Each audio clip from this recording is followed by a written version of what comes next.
যুব পেশাজীবী অধিকার এবং গণ অধিকার পরিষদের নেতৃবৃন্দ আপনাদের সবার কাছে কৃতজ্ঞতা প্রকাশ করছি।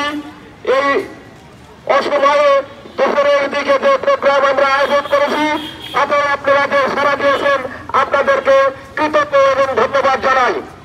পাশাপাশি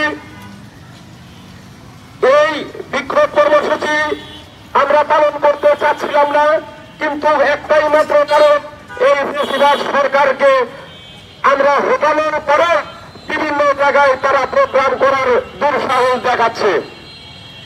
আপনারা জানেন তারা একবার ভোট নিয়ে একটানা 17 বছর ক্ষমতায় ছিল এবং বিশ্বের বিভিন্ন দেশে টাকা পাচার করে দেশটাকে ধ্বংস করেছে।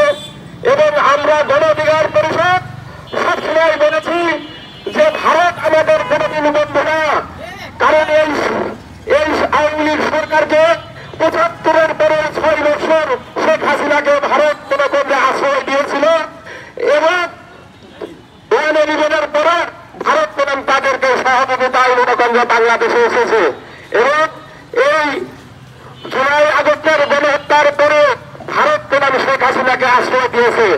কারণ হত্যাকারীকে মনে করেন আশ্রয় দেয়, কোনো ভালো মানুষকে আশ্রয় দেয় না। আপনাদের কাছে অনুরোধ করব, আওয়ামী লীগ সরকার ওদের ভবিষ্যতে যেন বাংলাদেশের কোনো জায়গাতে রাজনীতি না করতে পারে সে চেষ্টায় আপনাদের থাকতে হবে। এই বলে আপনাদের কাছে থেকে বিদায় নিলাম। আমরা সংযুক্ত